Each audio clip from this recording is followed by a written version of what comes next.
वैराग्य विद्या निज भक्ति योगम् शिक्षार्थमेकः पुरुष पुराणः श्री कृष्ण चैतन्य शरीरधारी कृपाम्बुधिर्यस्तमहं प्रपद्ये कृपाम्बुधिर्यस्तमहं प्रपद्ये कृपाम्बुधिर्यस्तमहं प्रपद्ये जय निताई। आस्ते आस्ते एबार आर कथा ना। उपस्थित सकल गौर गोविंद अनुरागी भक्तबृंद सबार श्रीचरणे आमार कोटि कोटि दंडवत प्रणाम। आज এই शुभ दिने कांद्राय महाप्रभुर आगमनेर दिन এবং এই কান্দ্রা তাই তো আজকের দিনেই মহাপ্রভু কান্দ্রায় এসেছিলেন বলেন জনশ্রুতি। শাস্ত্রে বলা হয়েছে 24 বৎসরের যেই শেষ মাঘ মাস তাহার শুক্ল পক্ষে প্রভু করিলেন সন্ন্যাস। 24 বৎসর বয়সের শেষে যে মাঘ মাস সেই মাঘ মাসের শুক্লপক্ষে চৈতন্যদেব সন্ন্যাস নিয়েছিলেন। সম্ভবত সেই দিনটা পয়লা মাঘ। সম্ভবত কেন বলছি, বিতর্ক আছে ডেটটা নিয়ে, তিথি নিয়ে কোনো বিতর্ক নেই। মাঘ মাসের শুক্লপক্ষে বলা হয়েছে, কোন তিথিতে সেটা পরিষ্কার বলা নেই, সেই জন্যই ডেট নিয়ে একটু বিতর্ক তৈরি হয়েছে।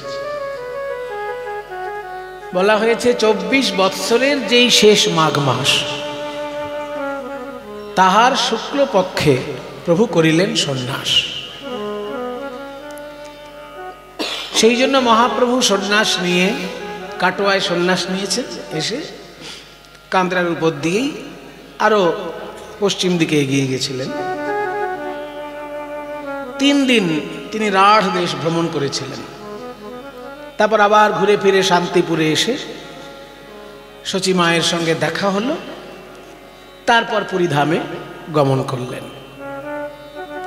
জনশ্রুতি অনুসারে আজকের দিন সেই দিন যেদিন মহাপ্রভু এসেছিলেন এই কান্দ্রায়, এবং সেই জায়গাটি ছোট্ট একটা মন্দির করে রাখা আছে ওই ভিতরের দিকে,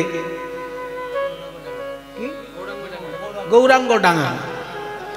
আপনারা যদি কেউ কীর্তন শুনে যাবার সময় প্রণাম করে যেতে চান যেতে পারেন। ভিতরে গৌরাঙ্গ ডাঙ্গা বলে, যেখানে সাজির উৎসবটা হয়, তাই তো সাজির উৎসবটা তো ওখানেই হয়। ওই যে মহালয়ার সময় সাজি উৎসবটা যেখানে হয় ওর মধ্যেই, ওই জায়গাটাতে, ওই যেখানটা উৎসবটা হয় তার পিছন দিকটা, ওইটার মধ্যেই আর কি ছোট্ট একটা ঘর রাখা আছে, যেখানে মহাপ্রভু এসেছিলেন বলে সবাই শ্রদ্ধা করে। আপনারাও যদি পারেন একবার প্রণাম করবেন। আজকের দিনেই মহাপ্রভু এসেছিলেন, তাই আজকের এই পুণ্য লগ্নে, পুণ্য দিনে বৈষ্ণব পদকবি জ্ঞানদাসের এই লীলাভূমিতে হরিকথা পরিবেশন করার সৌভাগ্য আমার হয়েছে, আর আপনাদের শ্রবণের সৌভাগ্য হয়েছে। এই গান শোনা এবং গান গাওয়া কোনোটাই অল্প ভাগ্যে হয় না। অনেক ভাগ্যের ফলে বৈষ্ণব আসিয়া মেলে, অনেক সৌভাগ্যের ফলে আজকে এখানে আপনারা সমবেত হয়েছেন, আর সেইখানে হরি কথা হচ্ছে। যে সংস্কৃত শ্লোকটি আমি বললাম সেটা একটু ছোট্ট করে ব্যাখ্যা করব, তারপর আবার পদাবলিতেই ফিরে যাব। বৈরাগ্য বিদ্যা নিজ ভক্তি যোগম শিক্ষার্থম চৈতন্য মহাপ্রভু কেন এলেন? খুব সংক্ষেপে উত্তর দিচ্ছেন সার্বভৌম ভট্টাচার্য। এই শ্লোকের রচয়িতা হচ্ছেন সার্বভৌম ভট্টাচার্য। সার্বভৌম ভট্টাচার্য সম্পর্কে আপনারা নাম শুনে থাকবেন। তিনি নবদ্বীপের অদ্বিতীয় পণ্ডিত ছিলেন। মিথিলায় গিয়ে প্রচুর পড়াশোনা করেছিলেন। তখনকার দিনে যে পড়াশোনা সেইটা করেছিলেন। তখন তো ইঞ্জিনিয়ারিং বলে পড়াশোনা কিছু ছিল না। ইঞ্জিনিয়ারিং পড়াশোনা তখন প্রধান নয়। তখন প্রধান যে পড়াশোনা বাংলার বুকে সেটা হচ্ছে ন্যায় দর্শন। সারা ভারতবর্ষের মধ্যে বাংলা একটা কারণে সবার উপরে, দুটো কারণে বলতে পারেন, যে 6 দর্শনের মধ্যে 2টি দর্শন বাংলায় বিকশিত হয়েছিল এত বড় করে যে সারা ভারতবর্ষ এই দুটো নিয়ে গবেষণা করলে বাংলার নাম করতেই হবে। সাধারণত ভারতবাসী বাঙালিকে খুব একটা শ্রদ্ধা করতে চায় না। আপনারা কখনো উত্তরপ্রদেশে গেলে, রাজস্থানে গেলে, গুজরাটে গেলে, মহারাষ্ট্রে গেলে, সাউথ ইন্ডিয়া গেলে দেখবেন বাঙালির খুব একটা সম্মান নেই। আগেই তারা বলবে মাছলি খানে ওয়ালে বাঙালি কাহা সে আগে, দেখবেন খুব একটা সম্মান নেই। কিন্তু সম্মান তারাই করে যারা পড়াশোনা করে। যেহেতু অতি সাধারণ মানুষ খুব একটা পড়াশোনার ধার ধারে না, সেই জন্য বাংলাকে তারা চেনেই না। যারা একটু ভালো পড়াশোনা করেছে তারা জানে যে বাংলায় রবীন্দ্রনাথের জন্ম হয়েছে, বাংলায় স্বামী বিবেকানন্দের জন্ম হয়েছে, অরবিন্দ, ঋষি অরবিন্দের জন্ম হয়েছে, আরো কত মনীষীর জন্ম হয়েছে। একটু পিছিয়ে গেলে ন্যায় দর্শনে বাংলার উপরে কারোর কথাই চলতো না, এমন একটা সময় ছিল। নব্য ন্যায়। ভারতবর্ষের ন্যায় দর্শন হচ্ছে যুক্তিতর্কের শাস্ত্র, যুক্তিতর্ক। এই জন্য বাঙালি যুক্তিবাদী প্রথম থেকেই। বাংলায় যতটা যুক্তিবাদ, অতটা যুক্তিবাদ অন্য প্রদেশে খুব একটা দেখা যায় না। বাঙালি যুক্তিবাদী প্রথম থেকেই, কারণ এখানে ন্যায় দর্শনের পড়াশোনা বেশি মাত্রায় হয়েছে। চৈতন্যদেব নিজেও ছিলেন ন্যায় দর্শনের ছাত্র। চৈতন্যদেব নিজেও যুক্তিবাদ নিয়ে পড়াশোনা করেছিলেন। ভাগবত তো তিনি পরে পড়লেন, আগে ভাগবত পড়েননি। যারা ভেবে বসে আছেন যে মহাপ্রভু জন্ম থেকেই কৃষ্ণ বলে কেঁদে কেঁদে অস্থির, তারা ভুল ভাবছেন। মহাপ্রভু জন্ম থেকেই কৃষ্ণ বলে কেঁদে কেঁদে অস্থির নয়। তিনি প্রথম দিকে ঠাকুর ঠুকুর বিশ্বাসই করতেন না। ভক্ত লোক দেখলে তাকে নিয়ে মস্করা করতেন। কারো গলায় তুলসীমালা, কপালে তিলক দেখলে না, সারাটা দিন তাকে এমন ভাবে নাজেহাল করে দিতেন প্রশ্নে প্রশ্নে। শেষে নিমাইকে দেখলে লোকে ভয় পেয়ে অন্য রাস্তা দিয়ে যেত। যারা ভক্ত প্রকৃতির লোক, শ্রীবাস পণ্ডিতের মতন যারা ভক্ত প্রকৃতির লোক, ওই নিমাই আসছে দেখে অমনি অন্য গলিতে চলে যেত। কারণ নিমাইয়ের সামনে পড়লেই এমন সব প্রশ্ন শুরু করে দেবে ঠাকুর নিয়ে, আর উত্তর দেওয়া সম্ভব না। এই প্রকৃতির ছিলেন গৌরহরি।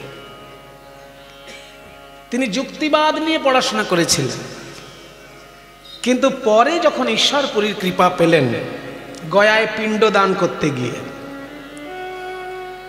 সেই সময় তার উপলব্ধি হলো যে যুক্তিতে খোসা ছাড়াতে ছাড়াতে সত্যের মূলে প্রবেশ করা যায় বটে, কিন্তু হৃদয়টার একেবারে 12টা বেজে যায়। যুক্তিবাদের দ্বারা যেমন পেঁয়াজের একটা করে খোসা ছাড়ানো, বা চালতার, পেঁয়াজ টিয়াজ বলা ঠিক না কীর্তনের আসলে, চালতা ঠিক আছে।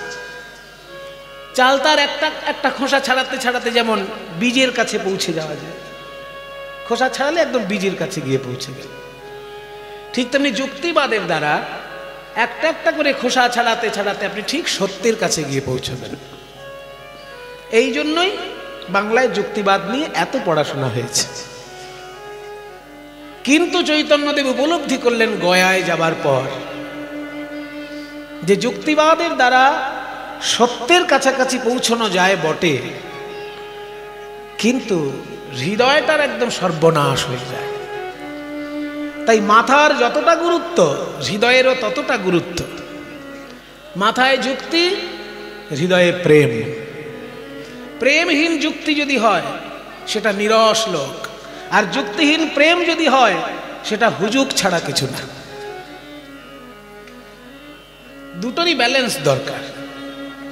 যুক্তিহীন প্রেম তাহলে সেটা হুজুক, আর প্রেমহীন যুক্তি সেটা হচ্ছে নিরসতা। সেই জন্য চৈতন্যদেব এই দুটোর একটা ব্যালেন্স আনার চেষ্টা করলেন, যে একটা মানুষকে যদি মানুষের মতো হতে হয়, একটা মানুষ যদি ঠিক ঠিক মানুষ হতে চায়, তাহলে তাকে দুটো জিনিস সমানভাবে গুরুত্ব দিতে হবে। মাথাকেও গুরুত্ব দিতে হবে, হৃদয়কেও গুরুত্ব দিতে হবে। মানে যুক্তিকেও গুরুত্ব দিতে হবে, ভাবকেও গুরুত্ব দিতে হবে। ভাব থাকে হৃদয়ে, যুক্তি থাকে মাথায়। তোমার যদি মাথা যুক্তি নেই, শুধু ভাব, তাহলে তুমি পাগল ছাড়া কিছু না।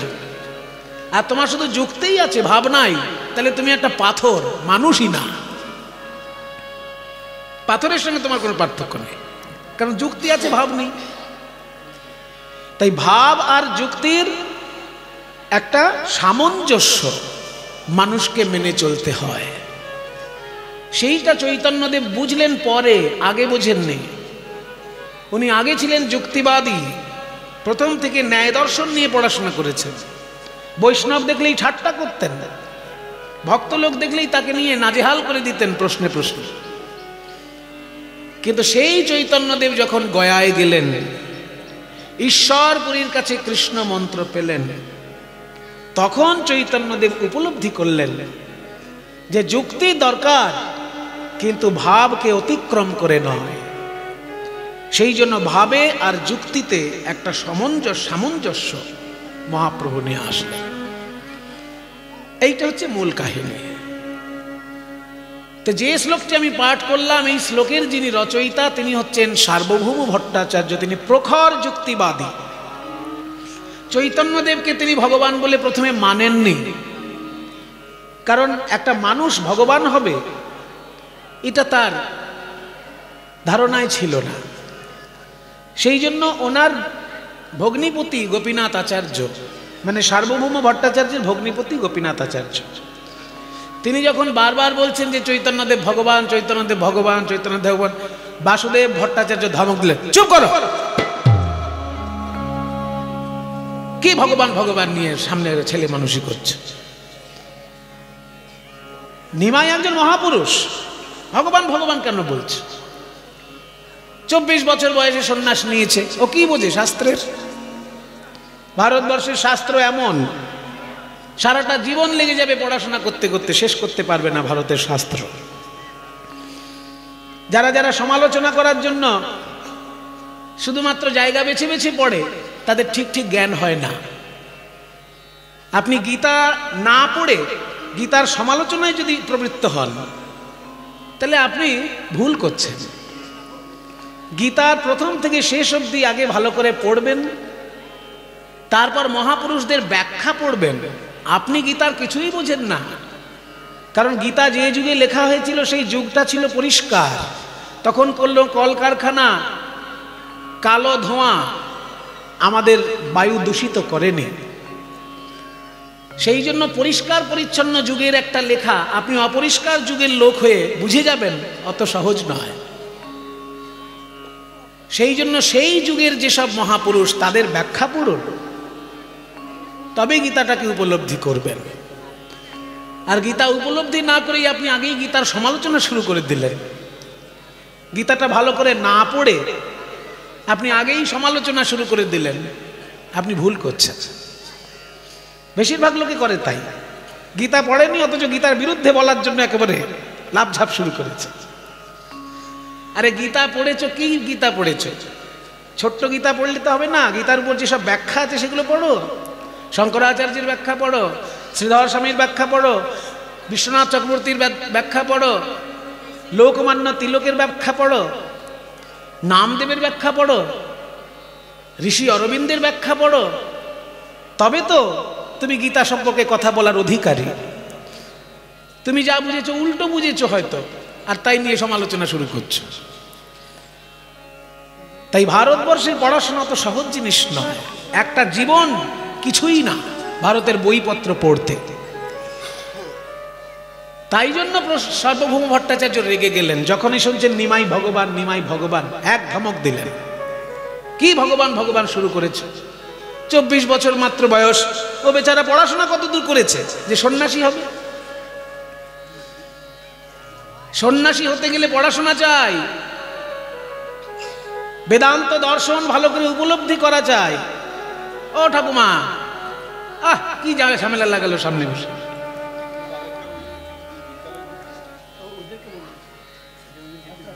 বেদান্ত দর্শন ভালো করে উপলব্ধি করা চাই। বেদান্ত দর্শনের আমরা নাম শুনেছি, বইপত্র কোনোদিন দেখিনি চোখে। বইপত্র দেখতে গেলে বেলুর মঠে যাবেন, দেখবেন 4 খণ্ডে বেদান্ত দর্শন কিনতে পাওয়া যায়, এইরকম মোটা মোটা খণ্ড। মূল সূত্র বেদব্যাসের লেখা, আর ব্যাখ্যা শঙ্করাচার্যের লেখা। সেটা আবার বৈষ্ণব ব্যাখ্যা নয়, ব্রহ্মবাদী ব্যাখ্যা, অদ্বৈতবাদী ব্যাখ্যা। শঙ্করাচার্য যেমন অদ্বৈতবাদী ব্যাখ্যা লিখেছেন, তেমনি তার আবার বিপরীত ব্যাখ্যাও আছে। আপনাকে জানতে গেলে দুটোই জানতে হবে। একজনের কথা শুনলে পরে আপনি শুধু তার দলে ভিড়ে গেলেন, নিরপেক্ষ বিচার আপনি করতে পারবেন না। নিরপেক্ষ বিচার করতে গেলে আপনাকে দুজনের কথাও শুনতে হবে। আপনাকে ক্যাপিটালিস্টের কথাও শুনতে হবে, আপনাকে কমিউনিস্টের কথাও শুনতে হবে। আপনি শুধু যদি কমিউনিস্টের কথা শোনেন, তাহলে ক্যাপিটালিজম সম্পর্কে আপনার কোনো ধারণাই হলো না। আর শুধু যদি ক্যাপিটালিস্টের কথা শোনেন, তাহলে কমিউনিজম সম্পর্কে আপনার কোনো ধারণা হলো না।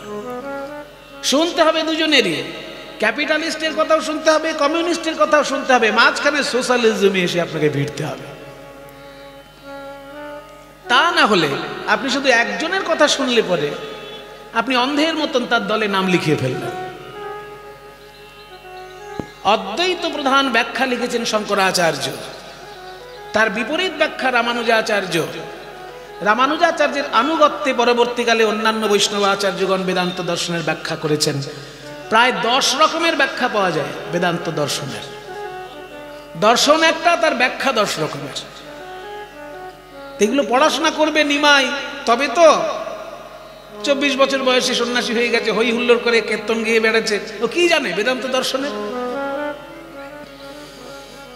তখন সার্বভৌম ভট্টাচার্য একদিন নিমাইকে বললেন, নিমাই, তোমার বেদান্ত শ্রবণ করা উচিত, সন্ন্যাসীর ধর্ম হচ্ছে বেদান্ত শ্রবণ।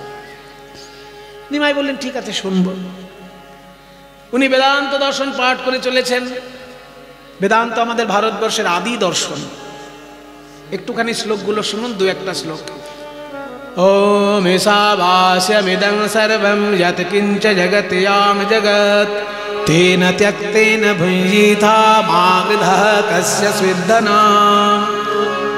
ওম শৃण्वन्तु विश्वे अमृतस्य पुत्राः आयेधमानि दिव्यानि तस्थु वेदाहमेतं पुरुषं महन्तम् आदित्यवर्णं तमसो परस्तात् तमेव विदित्वा अतिमृत्युमेति नान्यपन्था विद्यते यनाय। ओम पाणिपादो यवनो गृहीता पश्यत्य चक्षुषा शृणत्य कर्णः सा वेत्ति वेद्यं न हि तस्य वेत्ता तमाहुरग्र्यं पुरुषं पुराणम्। ओम दुवास पर्णा सयुजा सखाया समानं वृक्षं परिशस्व जाते तयोरेकं पिप्पलं साधुवक्ति यनश्नन्नु अविचाकशीति। বলে যাচ্ছেন বেদান্ত দর্শন, আর মাথা নিচু করে নিমাই শুনে যাচ্ছে। কিছুক্ষণ পর আপনা আপনি থেমে গেলেন সার্বভৌম। নিমাই, তুমি কোথায় বুঝতে পারছো, কোথায় বুঝতে পারছো না একটু বলবে তবে তো, তা নাহলে আমি বলে যাচ্ছি তুমি শুনে যাচ্ছ। বলে, আপনি তো শুনতে বলেছেন, কিছু বলতে তো বলেননি। তো তোমার কি বলার আছে বলো। আমার বলার আছে বই কি, আপনি আমার গুরুজন, সেই হিসেবে আপনাকে শ্রদ্ধা আমি নিশ্চয়ই করব। কিন্তু আপনি প্রথম থেকে বেদান্তের যা ব্যাখ্যা করছেন সবগুলোই আমার কাছে ভুল বলে মনে হচ্ছে। সবগুলোই আমার কাছে ভুল বলে মনে হচ্ছে। আনুপূর্বিক সার্বভৌম ভট্টাচার্যকে বুঝিয়ে দিলেন গৌর সুন্দর যে উনি আজ অব্দি যা ব্যাখ্যা করেছেন শঙ্করাচার্যের পন্থা অনুসারী ব্যাখ্যা করেছেন। শঙ্করাচার্যের যে বিরোধী পক্ষ একটা আছে সেটার উনি ধার ধারেন না। এইটাই বুঝিয়ে দিলেন গৌর সুন্দর, যে আপনি কিন্তু একতরফা শঙ্করাচার্যের মত আউড়ে গেলেন, তার যে একটা বিরুদ্ধ মতও আছে সেটার আপনি কোনো রকমে উল্লেখই করলেন না। আমাদের সবসময় মধ্যপন্থা অবলম্বন করা উচিত, কট্টরপন্থা মোটেই নয়, মধ্যপন্থা। একজন হচ্ছে কট্টরপন্থী আর একজন হচ্ছে নাস্তিক। কট্টরপন্থীও ভালো না, নাস্তিকও ভালো না, তাহলে ভালো কে? মাঝখানে যে আছে সে হচ্ছে সব থেকে ভালো। কারণ কট্টরপন্থী যদি আপনি হয়ে পড়েন তাহলেই কিন্তু মানবতা বিরোধী হতে আপনি বাধ্য।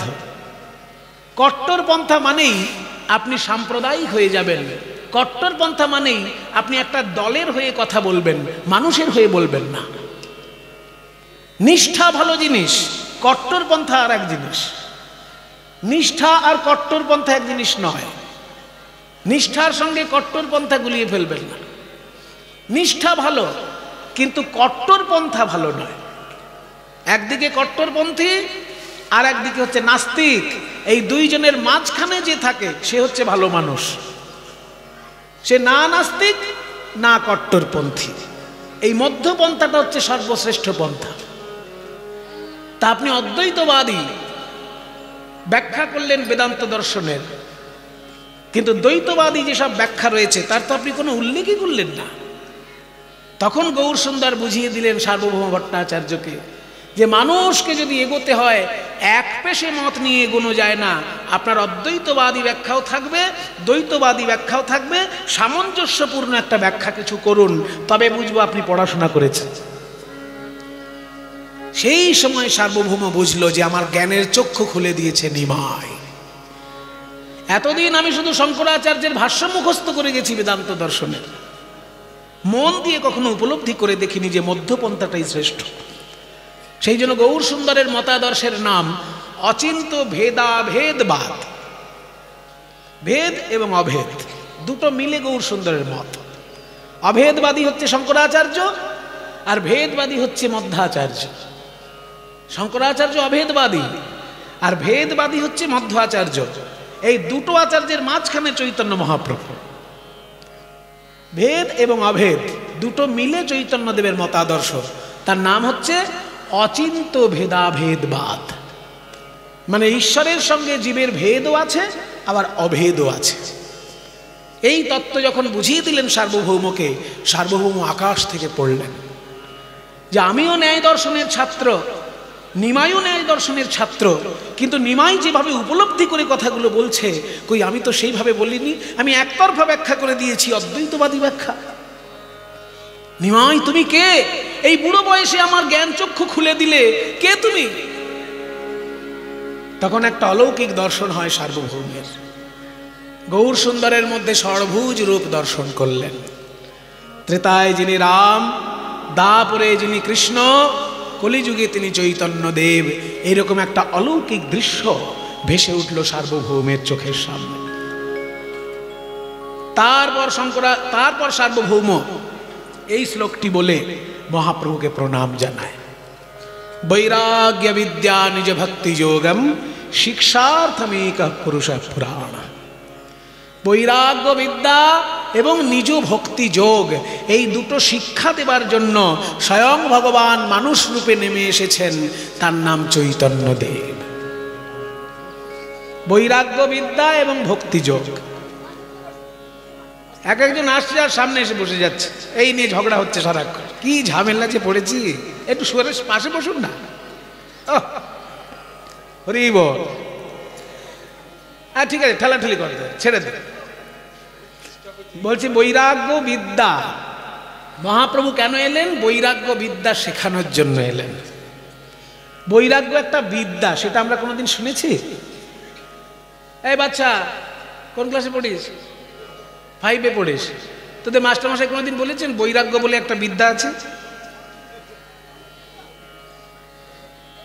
সারা জীবন আমি পড়লাম স্কুলে, কলেজে, ইউনিভার্সিটিতে, কোথাও কেউ বললো না বৈরাগ্য বলে একটা বিদ্যা আছে। আসলে এটা যে ভারতবর্ষের আদি বিদ্যা, আমাদের মাস্টার মশাইরা একবারও উল্লেখ করেন না।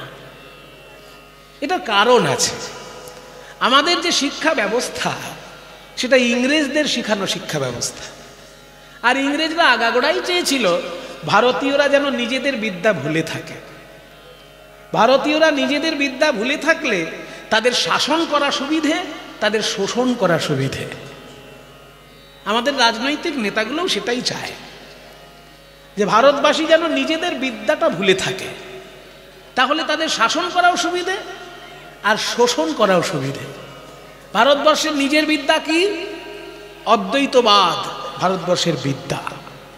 তুমি আর আমি, তোমার মধ্যে আমার মধ্যে কোনো ভেদ নেই, তোমার রক্তের রঙ লাল, আমার রক্তের রঙ লাল, এইগুলো হচ্ছে ভারতবর্ষের আদি বিদ্যা। আর সেইগুলো যদি প্রত্যেকটি মানুষ বুঝে যায় তাহলে আর পার্টি চলবে কি করে? সেই জন্য নেতারাও চায় না যে ভারতবাসী তার নিজের শিক্ষাটাকে গ্রহণ করুক।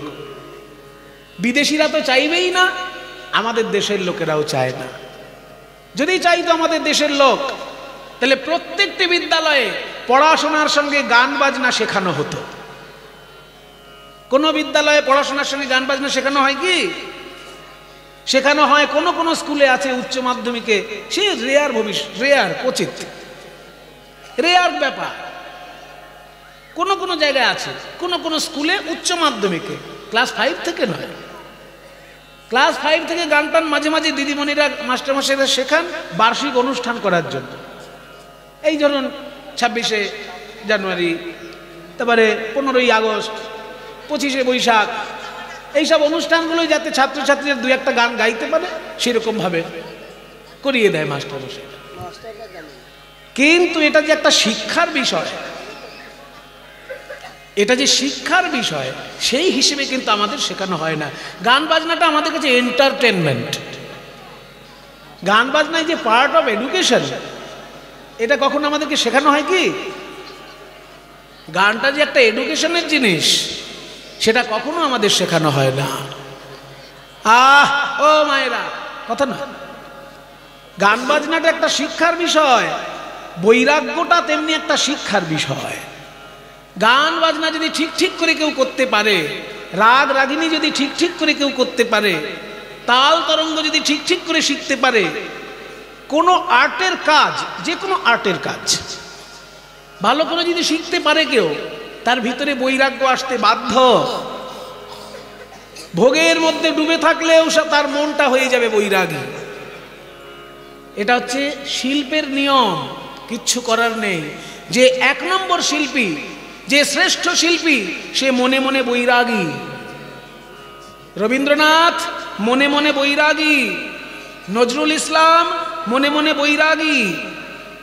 বাইরের কোনো আকর্ষণ তার কাছে আর কার্যকর নয়। সে সুন্দরকে সৃষ্টি করতে জানে। যে শিল্পী হয় সে সুন্দরকে সৃষ্টি করে, কিন্তু সুন্দরের মধ্যে তার মাখামাখি থাকে না। সুন্দর থেকে বিচ্ছিন্ন হৃদয় করেই সে সুন্দরকে সৃষ্টি করে। আশ্চর্য এসব তত্ত্ব কথা। একটু উঁচু মাপের হয়ে যাচ্ছে, কিছু মনে করবেন না, এসব সাধারণ লোকের জন্য নয়, কিন্তু তবু বলতে হয়, না বললে প্রচারটা হবে কি করে? ভারতবর্ষের আদি শিক্ষা হচ্ছে বৈরাগ্য শিক্ষা। এই যে ক্লাস 5-এ ছেলেটি পড়ে, ও তো বলতে পারলো না। ওর মাস্টারমশাই কোনোদিন বলেছে ওকে যে ভারতবর্ষের আদি শিক্ষা বৈরাগ্য শিক্ষা? মাধ্যমিক পর্যন্ত যারা পড়ছে স্কুলে, কেউ বলুক কোনো মাস্টার বলেছে তাকে? ক্লাস 1 থেকে 10 পর্যন্ত কোনো বিদ্যালয়ে, কোনো মাস্টারমশাই, কোনো মাদ্রাসায় কোনো মাস্টারমশাই বলে যে বৈরাগ্য হচ্ছে ভারতবর্ষের আদি বিদ্যা? কীর্তনের আসরে আসলে শোনা যায়, ভাগবতের আসরে আসলে শোনা যায় যে তুমি ইতিহাস পড়ো, ভূগোল পড়ো, অঙ্ক পড়ো, বিজ্ঞান পড়ো, যাই পড়ো না কেন, বৈরাগ্য বিদ্যা হচ্ছে ভারতের আদি বিদ্যা। আর তুমি যেগুলো পড়ছো ওগুলো দরকার, কিন্তু ওগুলো আদি নয়। ওগুলো সংসারে চলতে গেলে, সমাজে চলতে গেলে ইতিহাস লাগে, ভূগোল লাগে, অঙ্ক লাগে, বিজ্ঞান লাগে, সব লাগে। কিন্তু বৈরাগ্যটা যদি ভিতরে না থাকে, তুমি আস্তে আস্তে একটা পশু তৈরি হবে, মানুষ কোনোদিন তৈরি হতে পারবে না, শিল্পী কোনোদিন তৈরি হতে পারবে না। উচ্চমানের শিল্পী হতে গেলে, উচ্চমানের মানুষ হতে গেলে, মহাপুরুষ হতে গেলে ভিতরে চাই বৈরাগ্য। আর সেই বৈরাগ্যটা ভারতবর্ষের আদি শিক্ষা। কিন্তু আমাদের কোনো স্কুলে সেটা শেখানো হয় না, কোনো মাদ্রাসায় সেটা শেখানো হয় না। ভারতবর্ষের আদি শিক্ষা বৈরাগ্য শিক্ষা। বৈরাগ্য কাকে বলে? সংক্ষেপে বলে দিচ্ছি। বৈরাগ্য হচ্ছে বিষয় থেকে মনটা, ইন্দ্রিয়কে বিচ্ছিন্ন করা। সহজে বুঝে নেন, বিষয় থেকে সরে আসার নাম বৈরাগ্য। বিষয় কাকে বলে?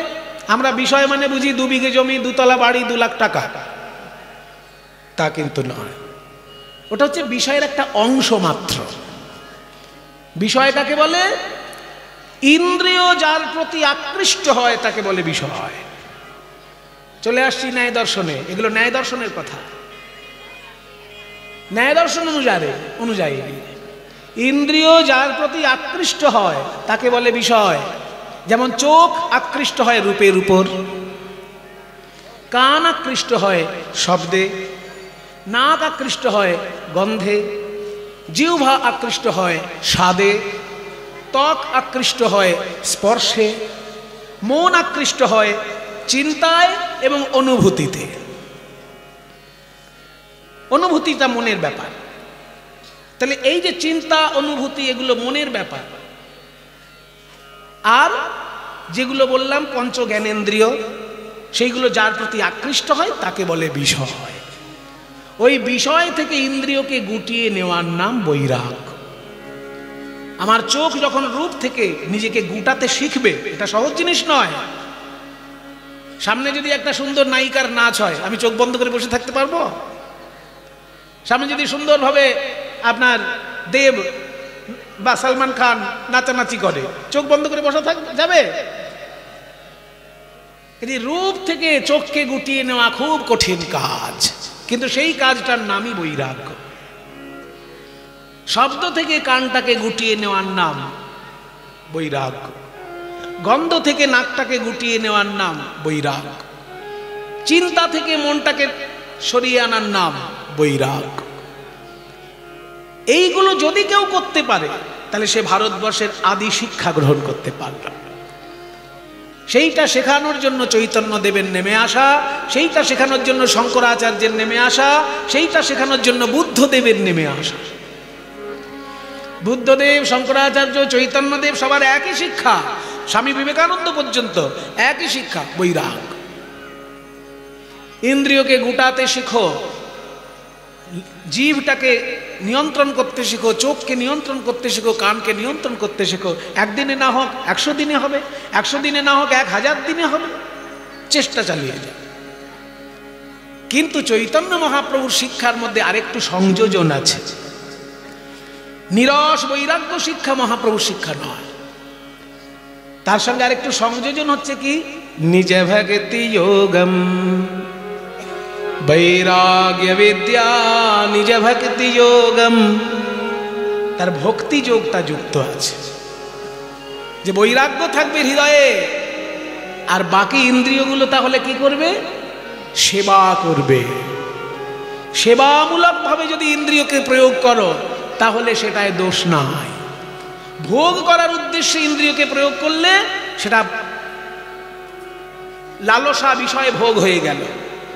কিন্তু সেবার উদ্দেশ্যে যদি ইন্দ্রিয়কে প্রয়োগ করো তাহলে সেটা ভক্তি হয়ে গেল। আমি নিজের সুখের জন্য যে কথা ভাববো সেটার নাম কাম, আর যখন ঈশ্বরের সুখের জন্য কিছু ভাববো, অপরের সুখের জন্য কিছু করব, সেটা হচ্ছে প্রেম। আত্মেন্দ্রিয় প্রীতি বাঞ্ছা তারে বলি কাম, কৃষ্ণেন্দ্রিয় প্রীতি ইচ্ছা ধরে প্রেম না। এই এত বড় শিক্ষা চৈতন্যদেব আমাদেরকে দিলেন, যে তুমি ব্যক্তিগত স্বার্থের জন্য কাজ করো না। যখনই তুমি ব্যক্তিগত স্বার্থের জন্য কোনো কাজ করবে সেটার নাম হয়ে যাবে কাম। আর যখনই তুমি পরার্থে কিছু করবে, জগতের কল্যাণের জন্য কিছু করবে, ঈশ্বরের জন্য কিছু করবে, সেইটার নাম হয়ে যাবে প্রেম। এই ভক্তি যোগটা আগে ছিল না, সেইটা মহাপ্রভু এসে যুক্ত করে দিলেন বৈরাগ্যের সঙ্গে। এই এত বড় অবদান আমরা চৈতন্যদেবের জন্য পেলাম। আর সেটাকে সুন্দরভাবে যারা সাহিত্যের মাধ্যমে তুলে ধরলেন জনগণের কাছে, তারা হলেন বৈষ্ণব পদকর্তা। তাদের মধ্যে একজন জ্ঞানদাস, যারা মহাপ্রভুর এই ভাবাদর্শকে এক একটা ফুলের মতন পদ লিখে লিখে ফুলের সাজিয়ে জনগণকে উপহার দিয়েছে। এই জ্ঞানদাসের পদ চৈতন্য মহাপ্রভু পাঠ করে যেতে পারেননি, কারণ জ্ঞানদাস চৈতন্যদেবের পরে জন্ম নিয়েছেন, অনেক কিছুটা পরে আর কি, খুব বেশি ডিফারেন্স নয়, কিছুটা পরে। এই জ্ঞানদাস নিত্যানন্দ প্রভুর স্ত্রীর কাছে দীক্ষিত ছিলেন। নিত্যানন্দ প্রভুর স্ত্রী হচ্ছেন জাহ্নবা মা, তার কাছে দীক্ষা নিয়েছিলেন জ্ঞানদাস। কাজেই চৈতন্য পরবর্তী প্রজন্মে এই জ্ঞানদাস তিনি যেসব পদ লিখেছেন চণ্ডীদাস ঠাকুরকে স্মরণ করে লিখেছেন, তাই চণ্ডীদাস ঠাকুরের ভাব শিষ্য বলা হয় জ্ঞানদাস। জ্ঞানদাসের পদের মধ্যে চণ্ডীদাসের পদের যেন সুগন্ধ পাওয়া যায়, সেই জন্য জ্ঞানদাসকে বলা হয় চণ্ডীদাসের ভাব শিষ্য।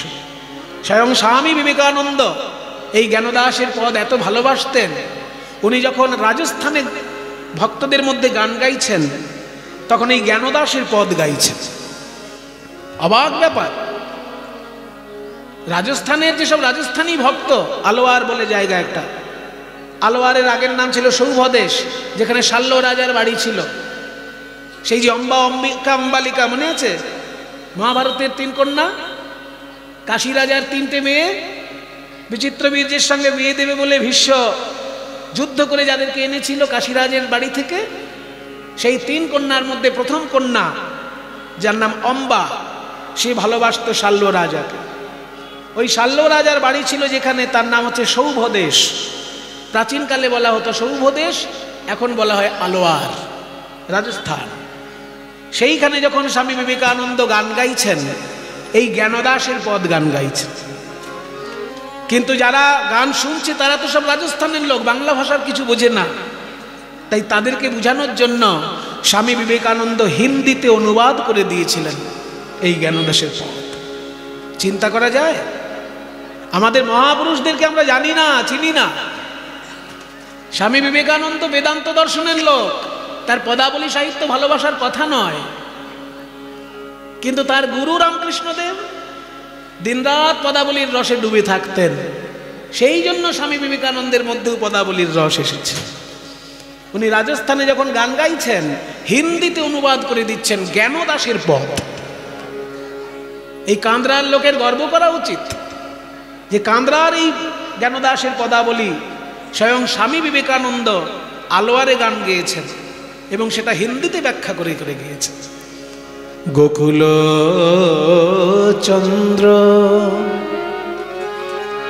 যদি গোকুল চন্দ্র ব্রজে নাহি এলো, আমারে ভরা যৌবন পরশ রতন কাঁচের সমান ভেলো। अगर श्याम सुंदर वृंदावन में नहीं आए तो मेरे ये जीवन यौवन पारस मणि की तरह बहुमूल्य है। मेरे ये जीवन यौवन पारस मणि की तरह, लेकिन ये पारस मणि जैसे हमारे ये जीवन यौवन सब कुछ निरर्थक कांच का जैसा हो गया, कांच का समान हो गया। ए रूप যৌবন পরশ রতন কাঁচের সমান ভেলো। পরশমণি তো তখনই পরশমণি যখন তাকে মূল্য দেবার লোক থাকবে। পরশমণির যদি মূল্য দেবার লোক না থাকে তাহলে একটা সাধারণ পাথর আর পরশমণির কি পার্থক্য? তেমনি আমার এই রূপ আর যৌবন, আমার প্রাণনাথ গোবিন্দ যদি বৃন্দাবনে না আসে তো কাঁচের টুকরোর মতন এক ধারে পড়ে আছে। এরূপ যৌবন পরশ রতন কাঁচেরও সমান ভেলো। তাই আমি ঠিক করেছি এই কাঁচের টুকরো হয়ে আমি পড়ে থাকতে চাই না বৃন্দাবনে। আমি মথুরায় যাব, কৃষ্ণকে খুঁজে বার করব। কিন্তু রাজকন্যা হয়ে যদি মথুরায় যাই লোকে হাঁ করে তাকিয়ে থাকবে তো সেই জন্য রাজকন্যা হয়ে যাব না, আমি গেরুয়া কাপড় পরে সন্ন্যাসী সেজে যাব। আমি গেরুয়া বসন অঙ্গেতে পরিয়ে শঙ্খের কুণ্ডল পরি। আমি গেরুয়া বসন অঙ্গেতে পরিয়ে শঙ্খের কুণ্ডল পরি। আমি যোগিনীর বেশে যাব সেই দেশে। আমি যোগিনীর বেশে যাব সেই দেশে। যোগিনীর বেশে যাব সেই সখী রে।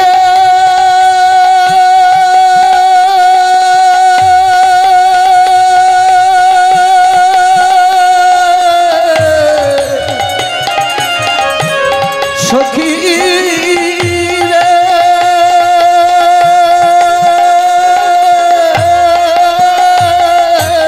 আমি যোগিনীর বেশে যাব সেই দেশে।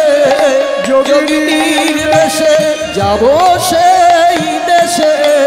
যোগিনীর বেশে যাব সেই দেশে।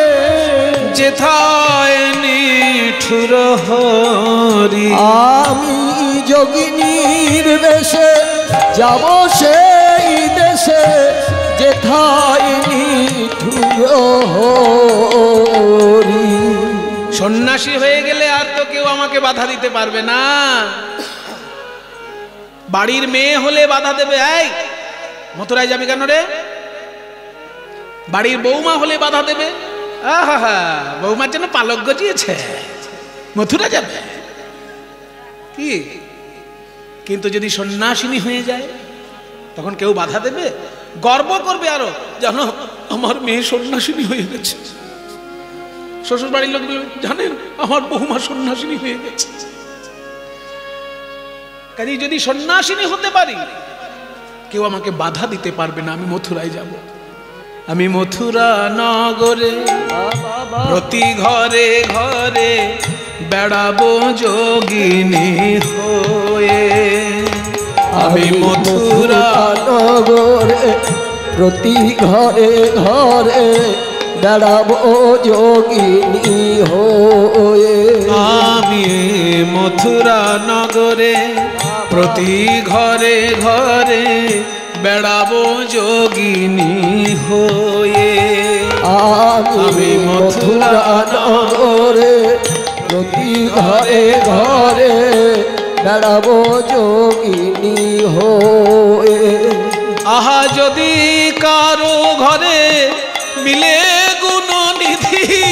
ওই যদি কারো ঘরে মিলে গুণনিধি। যদি কারো ঘরে মিলে গুণনিধি।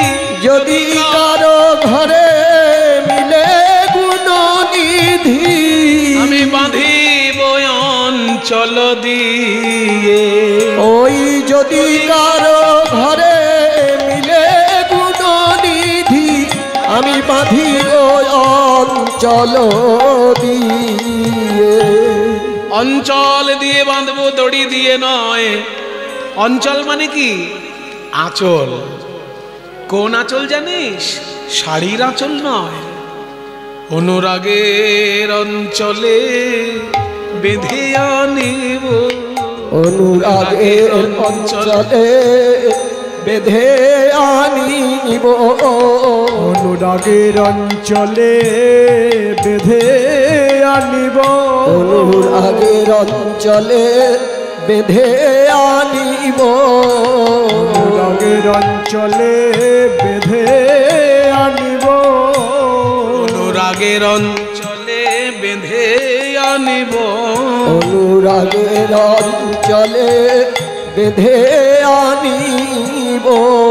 যে বাঁধন কৃষ্ণ এড়াতে নারবে। দড়ির বাঁধন হলে ছিন্ন করে দেবে। আমরা তো চিনি কৃষ্ণকে হাড়ে হাড়ে। সারা পৃথিবীর লোক কৃষ্ণকে না চিনতে পারে, আমরা ব্রজবাসীরা কৃষ্ণকে হাড়ে হাড়ে চিনি। মা যশোদা যখন ওকে বেঁধেছিল, গরু বাঁধা দড়ি দিয়ে যখন বাঁধছিল, যতবার চেষ্টা করে দেখে 2 আঙুল কম পড়ছে। 4 আঙুল নয়, 6 আঙুল নয়, 2 আঙুল। কেন 2 আঙুল কেন? 1 আঙুল হচ্ছে ভক্তের সাধনা, আর 1 আঙুল হচ্ছে ভগবানের কৃপা। এই দুটো যখন সমান সমান হবে তবে ভক্ত ভগবানের মিলন হবে। আপনি শুধু সাধনা করে যদি এগোতে থাকেন, ভগবানের কৃপা যদি না হয়, তাহলে কিন্তু মিলন হবে না। আবার তিনি কৃপাই করে চলেছেন, আপনি মোটেই সাধনা করছেন না, তাহলেও মিলন হবে না। তার কৃপা, আপনার সাধনা, এই দুটো যদি সমান সমান হয়, কৃপা করতে করতে তিনি নিচে নামবেন, আর সাধনা করতে করতে আপনি উপরে উঠবেন, মাঝপথে ঠিক দুজনের দেখা হয়ে যাবে। ওই জন্য 2 আঙুল কম। মা যশোদা যখন দড়ি দিয়ে বেঁধেছিল, বাঁধতে পারেনি। শেষকালে যখন হা গোপাল আমি তোকে বাঁধতে পারছি না কেন এই বলে যখন কেঁদে উঠেছিল, তখন গোপাল বাঁধা পড়লেন। ভাগবত কি বলল? দৃষ্ট্বা পরিশ্রমং কৃষ্ণ কৃপয়া আসিত স্ববন্ধনে। ভাগবতের শ্লোক। মায়ের পরিশ্রম দেখে কৃষ্ণ কৃপা করে বন্ধন স্বীকার করলেন। তাই বলছেন, অনুরাগের অঞ্চলে বেঁধে আনিব, অনুরাগের অঞ্চলে বেঁধে আনিব, যে বাঁধন কৃষ্ণ এড়াতে নারবে, অনুরাগের অঞ্চলে বেঁধে আনিব, যে বাঁধন কৃষ্ণ এড়াতে নারবে, যতই যতন করুক না কেন, যে বাঁধন কৃষ্ণ এড়াতে নারবে, যতই যতন করুক না কেন, যে বাঁধন কৃষ্ণ এড়াতে নারবে, যতই যতন করুক না কেন, অনুরাগের অঞ্চলে বেঁধে আনিব, বেড়াবো যোগিনী হয়ে, পুনঃভাবে মনে বাঁধিব কেমনে, সে প্রাণ বধুয়া হাতে। হরিবল হরিবল। পুলিশ অফিসার যখন চোর ধরে, মাঝে মাঝে একটু প্রাকৃত উদাহরণ না দিলে তো বুঝে না, একটু ওই জন্য উদাহরণ দিই। পুলিশ অফিসার যখন চোর ধরে, দয়া মায়া করলে হবে চোরের উপর? হ্যাঁ, তখন চোরকে ভাবতে হবে বেটা জঙ্গি, তবে তো তাকে ধরতে পারবে।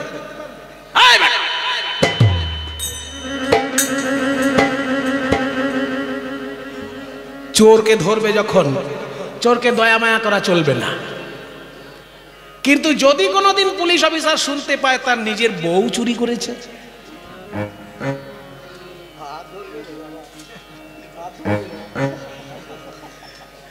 তখন এমনি চোরের হাত যেভাবে ধরে, ওই হাতটা সেরকম ধরতে পারবে কি? বলুন। হ্যাঁ গো, তুমি আমার সম্মানটা কোথায় খোয়ালে, তুমি সেটা চুরি করলে, কি আর করবো, চলো আস্তে আস্তে চলো জেলখানায়। তখন কি হাতটা ওইভাবে ধরতে পারবে? এমনি চোরের হাত যখন ধরে, তার হাতে বাঁধাটা সহজ, অন্য লোকের, যাকে আমি ভালোবাসি তাকে কি করে বাঁধবো? পুনঃভাবে মনে বাঁধিব কেমনে, সে প্রাণ বধুয়া হাতে,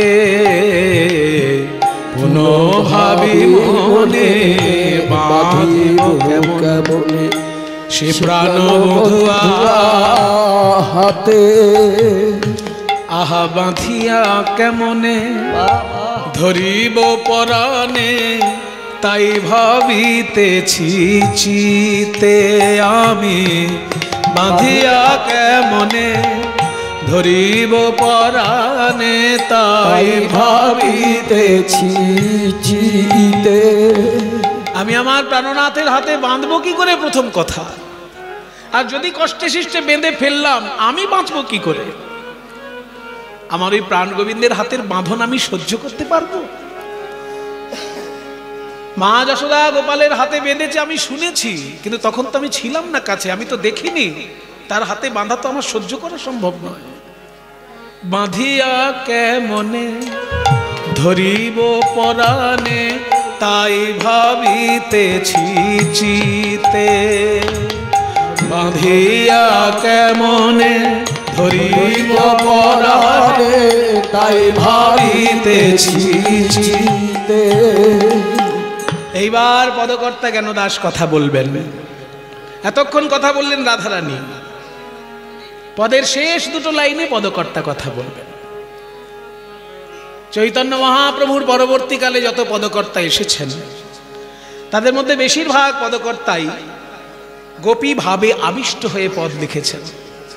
সেই জন্য জ্ঞানদাসও গোপী ভাবে আবিষ্ট হয়ে বলছেন, রাধে আমি তো তোমার একজন দাসী আছি, আমার মতো একজন দাসী থাকতে তুমি কেন নিজে যাবে মথুরায়? আমাকে একবার আদেশ করো, আমি গিয়ে নিয়ে আসবো তোমার কৃষ্ণকে। জ্ঞানদাসে কহে, একটু সবাই মিলে প্রণাম করবেন। নিতাই গৌর হরি বল। জ্ঞানদাসের উদ্দেশ্যে সবাই একবার প্রণাম করুন। জ্ঞানদাসে কহে বিনয় বচনে, শুনো বিনোদিনী রাধা। জ্ঞানদাস কহে বিনয় বচনে, শুনো বিনোদিনী রাধা। জ্ঞানদাস কহে বিনয় বচনে, শুনো বিনোদিনী রাধা। জ্ঞানদাস কহে বিনয় বচনে, শুনো বিনোদিনী রাধা।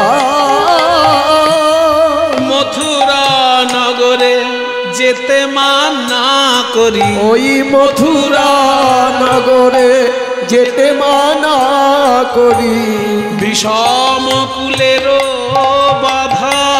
ওই মথুরা নগরে যেতে মানা করি, বিষম কুলের বাধা। তুমি হলে কুলবতী শিরোমণি, তুমি কুলবতী শিরোমণি। তুমি একা কেন যাবে ধনী, তুমি কুলবতী শিরোমণি। তুমি একা কেন যাবে ধনী, এই দাসীর দেহে প্রাণ থাকিতে তুমি কেন যাবে ধনী, দাসীর দেহে প্রাণ থাকিতে একা কেন যাবে ধনী, দাসীর দেহে প্রাণ থাকিতে একা কেন যাবে ধনী। কুলবতী শিরোমণি, মথুরা নগরে যেতে মানা করি, বিষম কুলের বাধা। মথুরা নগরে যেতে মানা করি, বিষম কুলেরও বাধা। জ্ঞানদাসের কত সুন্দর পদ। এই পদ স্বয়ং স্বামী বিবেকানন্দ হিন্দি ভাষায় অনুবাদ করে করে রাজস্থানের আলোয়ারবাসী ভক্তদেরকে আনন্দ দিয়েছিলেন। আপনারা অবাক হয়ে যাবেন শুনলে। সেদিনকে শ্রোতারা যারা গান শুনছিল স্বামীজির মুখে, তারা ভাবছিল যে তিনি সাক্ষাৎ লীলা দর্শন করছেন আর বর্ণনা করছেন। এতখানি ভাবে ডুবে ডুবে গান গাইতেন স্বামী বিবেকানন্দ। যাই হোক, সেই জ্ঞানদাসের শ্রীপাঠে আপনারা সমবেত হয়েছেন। আজকে কালীয় দমন লীলা আমরা আস্বাদন করব। প্রেমের ঠাকুর গৌর সুন্দর বৃন্দাবন দর্শন করতে করতে কালীদহ ঘাটের কাছে গিয়ে যখনই দাঁড়িয়েছেন, অমনি বলভদ্র ভট্টাচার্য বলছে, প্রভু ওই দেখো কালীদহ ঘাট। এই তো কদম্ব তরু রয়ু পরে চড়িয়া দিলেন ঝাঁপ। বলি এই তো কদম্ব তরুর উপরে ছড়িয়া দিলেন ঝাঁপ। হেথা শিশুকুল কাঁদিয়া আকুল, হেথা শিশুকুল কাঁদিয়া আকুল, সুরবন হেরি কাঁপ। হেথা শিশুকুল কাঁদিয়া আকুল, সুরবন ভারতবর্ষের মানুষ গাছপালাকে শুধু সম্মান করে না, পূজা করে। ও মায়েরা, আমাদের মুনি ঋষিরা শিখিয়েছেন, যার কাছে তুমি উপকার পাবে তাকে শুধু সম্মান করবে না, পুজো করবে। যেমন গরু, গরুকে আমরা পুজো করি কেন? গরু আমাদেরকে যে দুগ্ধ দেয়, বিশ্ব ব্রহ্মাণ্ডে কোনো প্রাণীর ক্ষমতা নেই সেই দুগ্ধ দেবে। দুধ তো সবার আছে, বাঁদরের দুধ আছে, ছাগলের দুধ আছে, কুকুরের দুধ আছে, বিড়ালের দুধ আছে, বাঘের দুধ আছে। কি দুধের অভাব? কুকুর, বিড়াল, ছাগল সবার দুধ, শুয়োরেরও দুধ আছে। কিন্তু দুধটা গরুর দুধের সঙ্গে কারো তুলনা নয়। কেন? এটা বিজ্ঞানীরা বলেছেন, আমরা নই। আমরা তো কীর্তনিয়া কত কি বলে দেবো তার ঠিক নেই, কিন্তু বিজ্ঞানীগণ বলছেন, যারা একটু পড়াশোনা করেছেন, মাধ্যমিক অবধি যারা পড়েছেন তাদের কথা বলছি, বেশি উঁচু পড়াশোনা লাগবে না। মাধ্যমিকে যারা পড়েছেন একবার জীবন বিজ্ঞানটা স্মরণ করুন। সেখানে কি বলা হয়েছে? সুষম খাদ্য কাকে বলে? সুষম খাদ্য, সুষম আহার কাকে বলে? যে আহারের মধ্যে 6 রকমের খাদ্যগুণ একসঙ্গে থাকে। খাদ্য তো 6 রকমের হয়।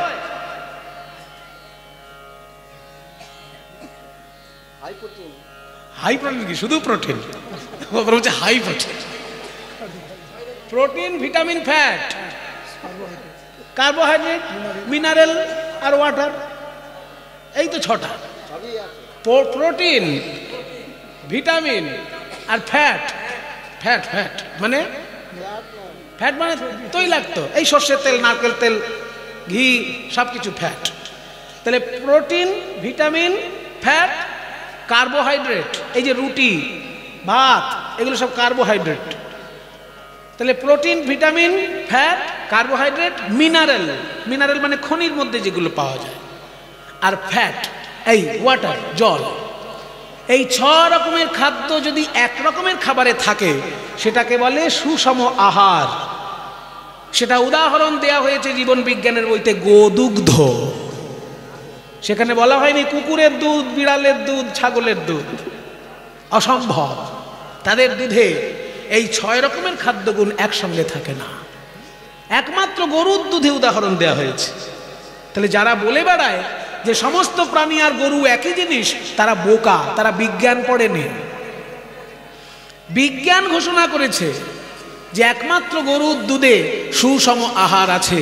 সেই জন্য ভারতবর্ষের মুনি ঋষি শিখিয়েছে, গরুকে সম্মান করতে শেখো, গরুকে পুজো করতে শেখো। এই যে তুলসী গাছ সামনে বিরাজ করছে, ছাগলটা একটু আগে এসেছিল, আমরা তাড়ালাম কেন? এই তুলসী গাছের মধ্যে এমন ক্ষমতা, 80 রকমের রোগ সারতে পারে এই তুলসী গাছের পাতা। জংলি গাছ, সারা পৃথিবীর কাছে এটা জংলি গাছ ছাড়া কিছু নয়, কিন্তু ভারতবাসীর কাছে এটা পূজনীয় গাছ। এই গাছের মধ্যে 80 রকমের ক্ষমতা আছে রোগ সারানোর। 80টা রোগ সারতে পারে এই তুলসী গাছের পাতায়। সেই জন্য আমরা শুধু সম্মান করি না, আমরা পূজা করি। উচিত প্রত্যেকটি বাড়িতে একটা করে অন্তত তুলসী গাছ যেন ঠিক থাকে। সব বাড়িতে গরু পোষা সম্ভব নয়, কারণ যে ফ্ল্যাটে থাকে সে গরু কি করে ফ্ল্যাটে ঢুকাবে? সেই জন্য গরু সব বাড়িতে পোষা সম্ভব নয়, যাদের সম্ভব তারা পুষবেন, কিন্তু তুলসী গাছ অবশ্যই যেন সব বাড়িতে থাকে। কিছু একটা বলবেন? বলো দাদা, বলো। শোনো প্রভু, এই সেই কদম গাছ যার উপর উঠে কৃষ্ণ ঝাঁপ দিয়েছিলেন।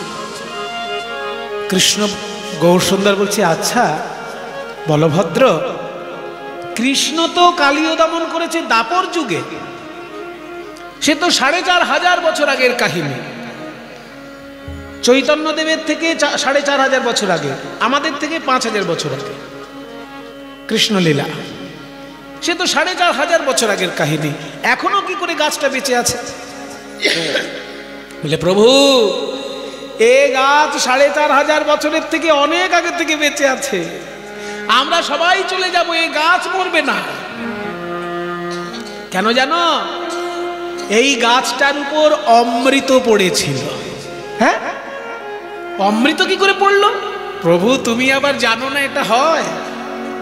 তুমি সবই জানো, কিন্তু ভক্তের কাছে জানতে তোমার ভালো লাগে, তাই না? যেমন বাচ্চা ছেলে যদি মাকে এসে বলে, ও মা একটা নতুন খবর আছে জানো, মাসিমা কিন্তু চাটনি খেতে খুব ভালোবাসে।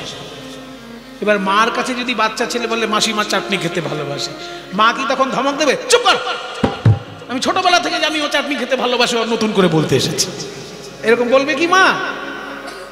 মা তখন কিরকম বলবে, ও মা তাই নাকি, তোমার মাসি চাটনি খেতে ভালোবাসে, ও মা এটা তো জানতাম না, আজকে প্রথম শুনলাম। বাচ্চাটা খুশি হবে।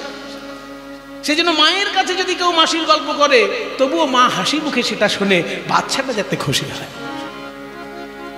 তা গৌর হরি, তুমি সব শাস্ত্র জানো, কিন্তু তবু আমার মুখে তুমি শুনতে চাইছো যাতে আমি বলে ধন্য হতে পারি তোমাকে। শোনো, এই কদম গাছ থেকে কি করে অমৃতে পড়লো, এই কদম গাছে অমৃত পড়লো কি করে? তাহলে আমাদের যেতে হবে একটু প্রাচীন পুরাণের কথায়, মহাভারতের কথায়। মহাভারত আদি অষ্টাদশ পুরাণের এই কাহিনী পাওয়া যায়। কশ্যপ ঋষির 13 জন স্ত্রী ছিল, তার মধ্যে 2 জনের মধ্যে সারাক্ষণ ঝগড়া লেগে থাকত।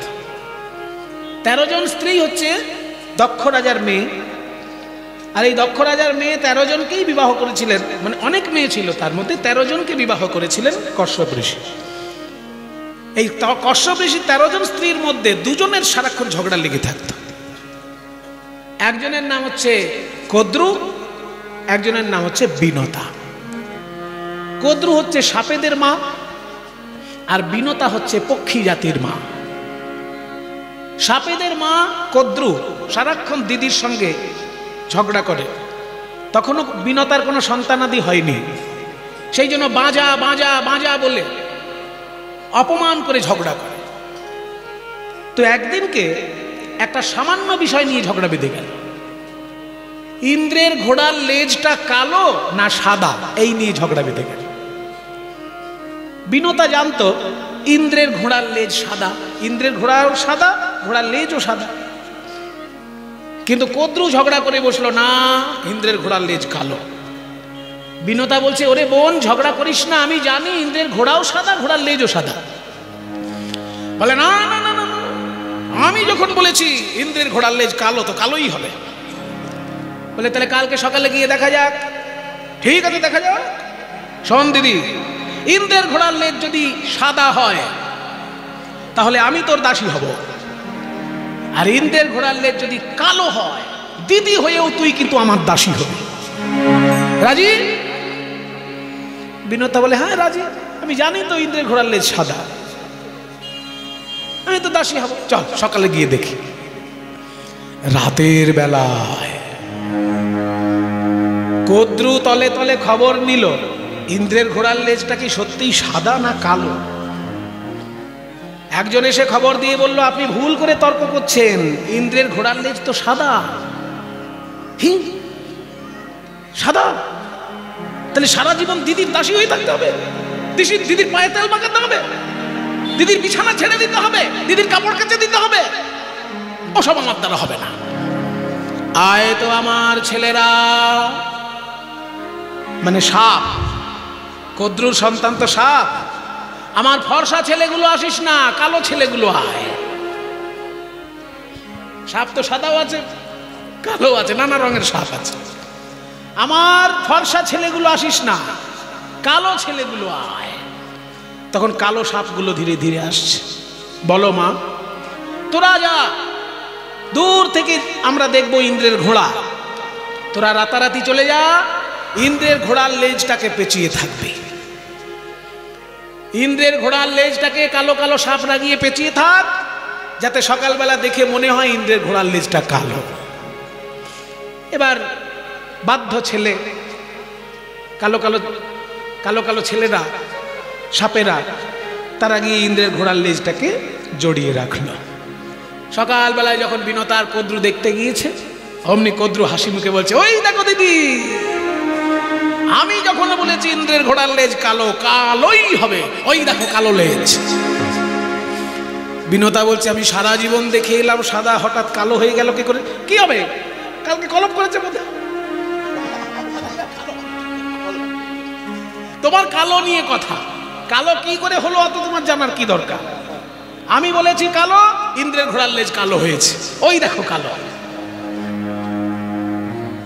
যেই না দেখিয়েছে। তাহলে তুমি আজ থেকে আমার দাসী, বলো দাসী কিনা?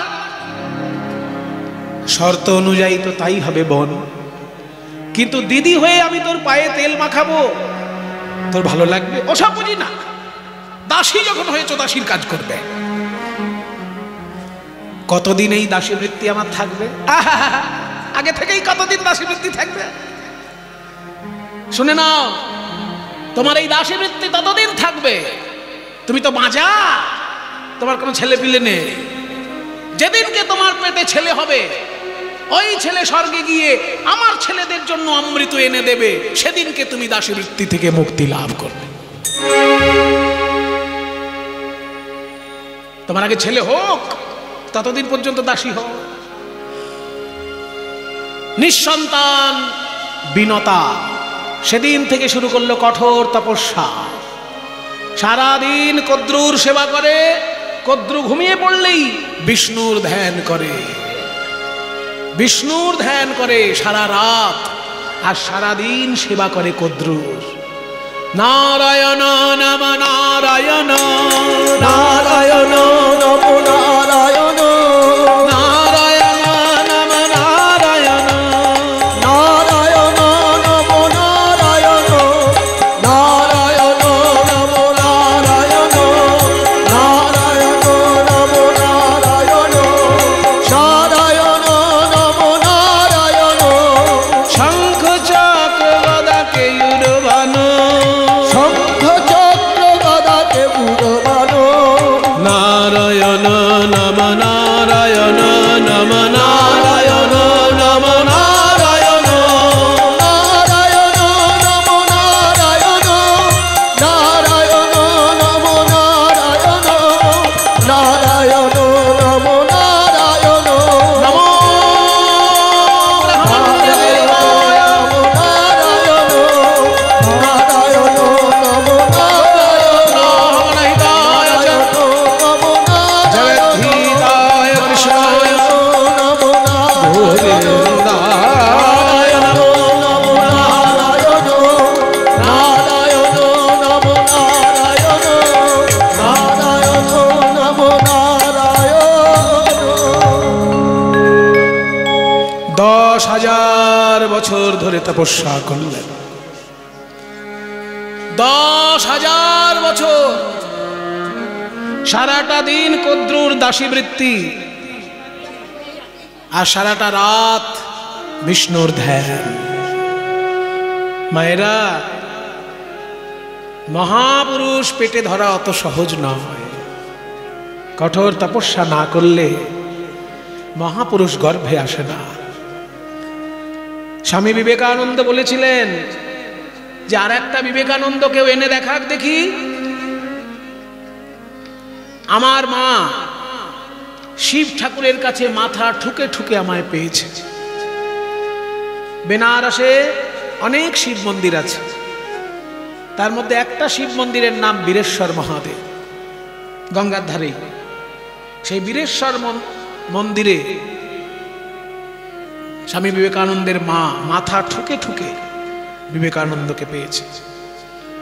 তাই মহাপুরুষকে পেতে গেলে তপস্যা চাই, সততা চাই। 10,000 বছর তপস্যা করার পর নারায়ণ দর্শন দিলেন। বলো বিনতা, তুমি কি চাও? বিনতা করো জোরে বলছে, হে প্রভু, আপনি দয়া করে আমাকে এমন সন্তান দান করুন যেন সে আপনার সেবা করতে পারে। দেখলেন মায়েরা কি চাইল? কি চাইল? বলল কি যেন আমার দাসীবৃত্তি থেকে মুক্তি ঘটায়? বলল না। ওই জন্য ঠাকুরের কাছে চাইতেও শিখতে হয়। সে বলল এমন সন্তান দান করুন সে যেন আপনার সেবা করে। আর বিষ্ণুর সেবক যদি কোনো সন্তান হয়, ঈশ্বরের ভক্ত যদি কোনো সন্তান হয়, সে মা বাবাকে অশ্রদ্ধা করতেই পারবে না, মা বাবাকে অসম্মান করতেই পারবে না। মা বাবাকে অসম্মান করছে অথচ গলায় তুলসী মালা নিয়ে নামের জপ করছে, সে একটা ভণ্ড। সে মোটেই ভক্ত নয়। যে বাবা মাকে কষ্ট দিয়ে, বাবা মাকে অসম্মান করে হরিনাম জপ করবে, তার হরিনাম জপ সফল হবে না। চৈতন্য মহাপ্রভু নিজে মাতৃভক্ত ছিলেন, রামকৃষ্ণদেব নিজে মাতৃভক্ত ছিলেন। স্বামী বিবেকানন্দ সন্ন্যাসী হবার পর সংসার ভুলে যেতে হয়, কিন্তু স্বামী বিবেকানন্দ সবাইকে ভুলেছেন, মাকে ভুলেননি। মায়ের শেষ দিন পর্যন্ত মায়ের সেবা করে গিয়েছেন স্বামী বিবেকানন্দ। কাজে যদি কেউ ভাবেন যে মা বাবাকে কষ্ট দিচ্ছি অথচ জপের মালায় জপ করছি, অত সহজ নয়, হবে না আপনার জপ। তাই ভক্ত, কৃষ্ণ ভক্ত, ঈশ্বর ভক্ত ছেলে কখনো মা বাবার প্রতি অসম্মান করতে পারেই না। তাই বলল যে আপনার ভক্ত যেন হয় এমন সন্তান দান করুন। বিষ্ণু বললেন, ঠিক আছে বিনতা, এমন সন্তান তুমি পেটে ধরবে, ইতিহাসে তোমার নাম লেখা থাকবে। বিষ্ণুর আশীর্বাদে বিনতা হলো গর্ভবতী, আর সেই গর্ভ প্রসব করে 2টি অণ্ড প্রসবিত হলো। 2টি অণ্ড, ডিম, 2টো ডিম প্রসব হলো। 500 বছর পার হয়ে গেল, ডিম একটাও ফুটছে না। দাসীবৃত্তি করেই চলেছে মা। একদিনকে মনের দুঃখে বিনতা মনে মনে ভাবলো, আমার কি এই ডিমগুলো প্রসব করার পর এর থেকে সন্তান বেরোবে না? এগুলো কি খারাপ হয়ে গেল নাকি? এই ভেবে যখনই একটা ডিম তুলে নিয়ে পাথরে আছাড় দিয়েছে,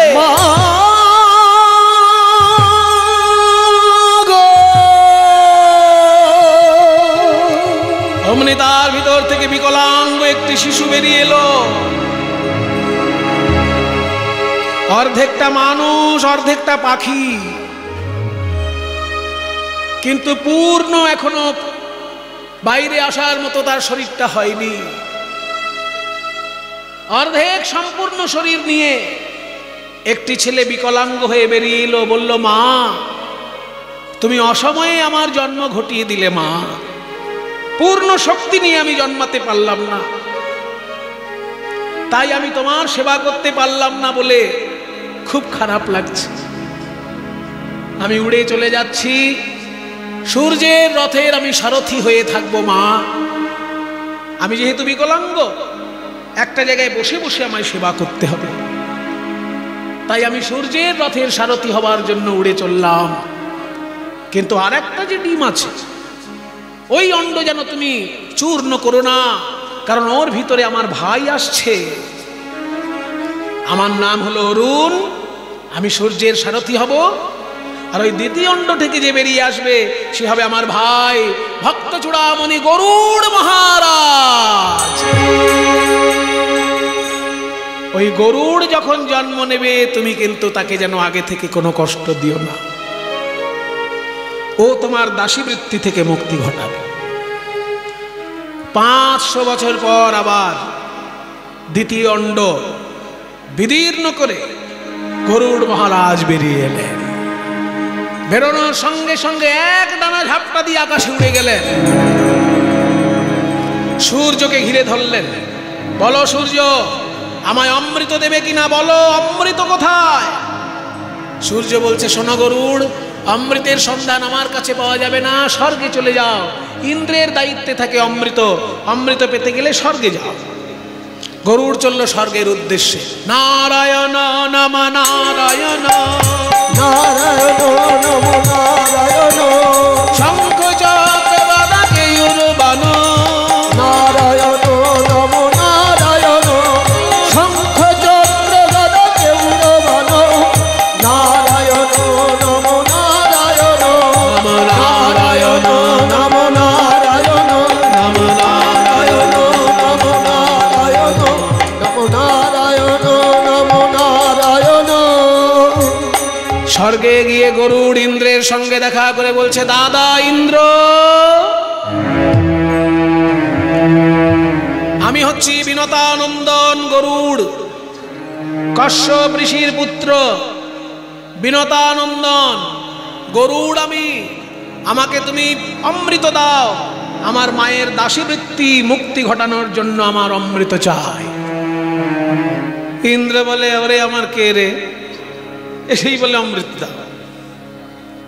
কোথাকার এক পাখি, পাখি এসে বলছে অমৃত দাও, দিয়ে দেবো। আর দুদিন পরে একটা ইঁদুর এসে বলবে আমায় অমৃত দাও। আরে দুদিন পরে একটা আরশোলা এসে বলবে আমায় অমৃত দাও। এটা কি অত সহজ জিনিস নাকি যে আসবে তাকেই দিয়ে দেবো? হ্যাঁ গরুড়, অমৃত পাওয়া যাবে না, অমৃত দেবতাদের জন্য। শোনো দাদা, আবার দাদা বলে, তুই একটা পাখি আর আমি হচ্ছি দেবরাজ ইন্দ্র। বলে আমি পাখি হলেও আমি যার ছেলে, তুমি দেবরাজ ইন্দ্র হলেও তুমি তারই ছেলে। এইগুলো একটু বুঝে নেওয়া দরকার। এইসব জিনিসগুলো কিন্তু আমাদের কাছে অনেকের কাছেই ক্লিয়ার নয়। গরুড় এবং ইন্দ্র এদের বাবা এক, মা আলাদা। বাবা হচ্ছে কশ্যপ ঋষি। ইন্দ্রেরও বাবা কশ্যপ, গরুড়েরও বাবা কশ্যপ। ভাই একটু আড়ালে গিয়ে বাচ্চা, অত সামনে ঘুরিয়ে ঘুরিয়ে পেছনে আরো তীর মতো। আচ্ছা কি বলছিলাম, কি বলছিলাম? কশ্যপ ঋষির পুত্র দুইজনাই। কশ্যপ ঋষির ছেলে হচ্ছে ইন্দ্র, আর কশ্যপ ঋষির আর এক ছেলে হচ্ছে গরুড়। এদের মা আলাদা, বাবা এক। ওই যে বললাম 13 জন স্ত্রী, 13 জন স্ত্রীর মধ্যে প্রথম স্ত্রীর নাম অদিতি। ওই অদিতির পুত্র হচ্ছে ইন্দ্র, ওই অদিতির পুত্র হচ্ছে বিষ্ণু। বিষ্ণু মানে নারায়ণ যিনি, তিনিও ওই অদিতিরই পুত্র। ওই অদিতিরই পুত্র হচ্ছে সূর্য, সব অদিতির থেকে আসছে। তাই অদিতির পুত্র ইন্দ্র, উপেন্দ্র, সূর্য। আর এদিকে বিনতার পুত্র হচ্ছে গরুড়। বিনতা, অদিতি এরা সবাই কশ্যপ ঋষির স্ত্রী। তাই শোনো দাদা ইন্দ্র, তুমি আমাদের দাদা, আমি তোমার ভাই। তুমি দেবতার রাজা, আমি পাখিদের রাজা। তুমি আমাকে অবজ্ঞা করতে পারো না, আমি তোমার ভাই। ভাইয়ের অধিকারে চাইছি অমৃত দাও, যদি না দাও যুদ্ধ করে আমি অমৃত নিয়ে যাব। যখনই এই কথা বলেছে যুদ্ধ করে অমৃত নিয়ে যাব, অমনি ইন্দ্র ক্রোধান্বিত হয়ে বলে তাই হোক, দেখি পাখির কতখানি জান আছে, যুদ্ধ হবে, যুদ্ধ।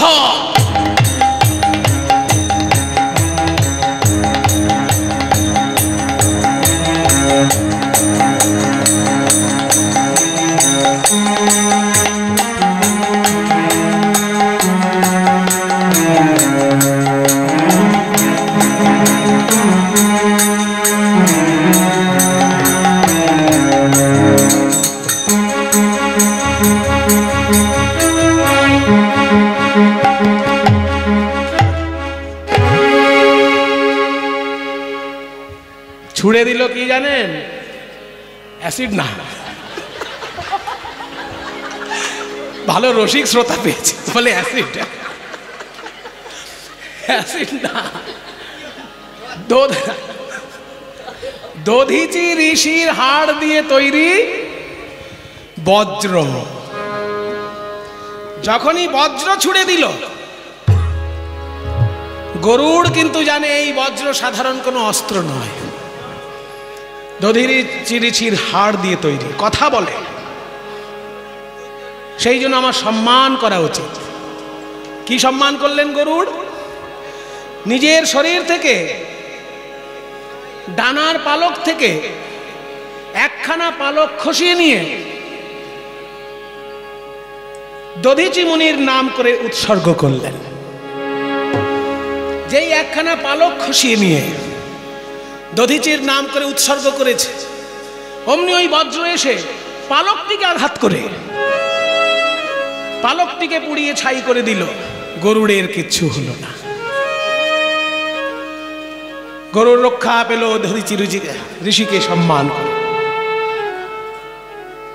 ইন্দ্র তখন হাত জোড় করে বলছে ভাই আর আমি যুদ্ধ করব না, কারণ বজ্র যেখানে ফিরে এসেছে আর আমার যুদ্ধ করার উপায় নেই। তবে শোন ভাই, অমৃতের হাঁড়ি আমি তোকে দিতে পারি, কিন্তু তুই সাপগুলোর জন্য অমৃত নিয়ে যাচ্ছিলিস বলে আমি দিচ্ছিলাম না। সাপেরা যদি অমৃত খেয়ে একবার অমর হয়ে যায় বাবা, আর কাউকে বাঁচতে দেবে? সেই জন্য আমি দিচ্ছিলাম না। তবুও তুই মায়ের দাসী বৃত্তি মুক্তির জন্য চাইছিস অমৃত নিয়ে যা, একটা জিনিস বলবি ওদেরকে, কুশের আসন তৈরি করো, আমি অমৃতের হাঁড়ি রাখবো। যখনই কুশের আসনের উপর অমৃতের হাঁড়ি রাখবি, ওদেরকে দেখিয়ে দিবি, ওই দেখো অমৃতের হাঁড়ি। যদি বলে অমৃত কিনা চিনব কি করে, মরা ঘাসের উপর একটু অমৃত ছিটিয়ে দিবি, অমনি মরা ঘাস বেঁচে উঠবে। দেখিয়ে দিবি অমৃত, তারপরে বলবি ওই অমৃতের হাঁড়ি আছে, তোমরা মাকে মুক্ত করো। যেই মাকে তোর মুক্ত করে দেবে, অমনি সবার অলক্ষ্যে আমার ছেলে জয়ন্ত, ইন্দ্রের ছেলে ছিল জয়ন্ত, ওই আমার ছেলে জয়ন্ত গিয়ে ওই অমৃতের হাঁড়ি নিয়ে চলে আসবে, কেউ দেখতেই পাবে না। কারণ জয়ন্ত অদৃশ্য হতে পারে, অদৃশ্য হওয়া সবার দ্বারা সম্ভব হয় না। মিস্টার ইন্ডিয়া সিনেমা দেখেছেন আপনারা? মিস্টার ইন্ডিয়া বলে একটা সিনেমা আছে, দেখবেন ওইখানে অদৃশ্য হতে একটা সেই ঘড়ির মতন যন্ত্র পরে অদৃশ্য হয়ে নানা রকম ভালো কাজ করছে, মন্দ কাজ নয়, ভালো কাজ করছে। তা আমার ছেলে ইন্দ্রের ছেলে জয়ন্ত, সে অদৃশ্য হয়ে গিয়ে ওই অমৃতের হাঁড়ি নিয়ে চলে আসবে। ব্যাস, ওরা অমৃতও পেল না, কিন্তু তোর মায়ের দাসী বৃত্তি মুক্তি হয়ে যাবে। এই বুদ্ধি করে গরুড়কে অমৃতের হাঁড়ি দিয়ে পাঠালেন ইন্দ্র। সেই সময় গরুড় অমৃতের হাঁড়ি আনতে গিয়ে এই কদম গাছের উপর অমৃতের হাঁড়িটি রেখেছিল। এই সেই গাছ প্রভু, একটু বিশ্রাম নেবার জন্য যখন গরুড় অমৃতের হাঁড়ি এই গাছে রেখেছিল, এই গাছে রাখার জন্য অমৃতের হাঁড়িটা টলে গিয়ে এক বিন্দু অমৃত এই গাছে পড়ে যায়। সেই জন্য সত্যযুগ থেকে এই গাছ অমর। আপনারা যখন বৃন্দাবন যাবেন অবশ্যই দেখবেন এই গাছটি, এখনো সেই গাছ সেই রকমই আছে, বাড়েও না আর বুড়োও হয় না। এই গাছটা একটা আশ্চর্য গাছ। সত্যযুগের গাছ বলে যে মানে এক কাঠা জায়গা নিয়ে হয়েছে তা কিন্তু নয়, অতি সাধারণ গাছের মতনই একটা গাছ, কিন্তু বাড়েও না বুড়োও হয় না। বয়স্ক বয়স্ক বৈষ্ণব তারাও বলেছে আমরা ছোটবেলা থেকে এইরকমই দেখছি। সত্যযুগের গাছ একভাবে রয়েছে ওই কদম্ব ঘাটে, অমৃতের স্পর্শ পেয়ে সে অমর হয়ে আছে। প্রভু যখনই মহাপ্রভুকে এই কথা বলেছেন, অমনি মহাপ্রভু কালীয় দমন লীলা স্মরণ করে, মা যশোদার কাঁদা বদন স্মরণ করে, শ্রীদাম সুদামের কাঁদা বদন স্মরণ করে ব্যাকুল প্রাণে কাঁদছেন প্রভু আমার। বলে কাহা মোর মাতা,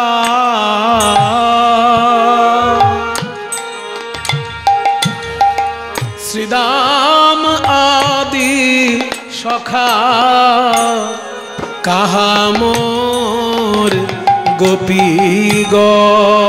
প্রভু আমার বলে কাহা মোর মাতা, শ্রীদামাদি সখা, কাহা মোর গোপী গো। এত বলি কাঁদে থির নাহি বাঁধে, প্রভুর নয়ন ধারার বিরাম না,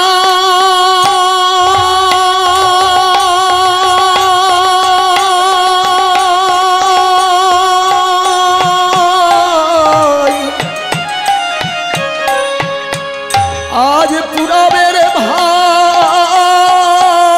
মনে পড়ে,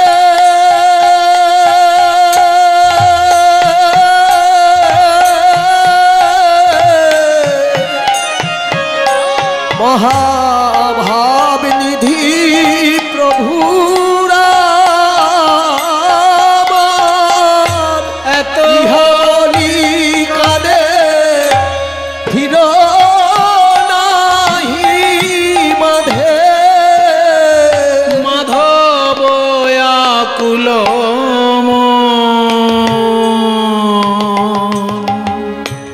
পদকর্তা মাধব দাস মহাপ্রভুর এই ভাব দর্শন করে বর্ণনা করলেন। ওই বলভদ্র ভট্টাচার্যের মুখে কালীয় দমন লীলার প্রসঙ্গ শুনতে শুনতে মহাপ্রভু বৃন্দাবনের কালী ও লীলা রসে আস্বাদনে ডুবে গেলেন। নিজেকে কৃষ্ণ মনে করে মা যশোদার নাম লয়ে, শ্রীদাম সুধামের নাম লয়ে প্রভু আমার নয়ন ধারায় ভাসছে। তাই মাধব আকুল মন রে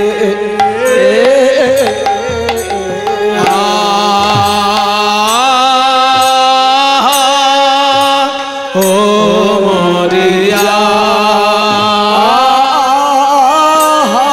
মরিয়া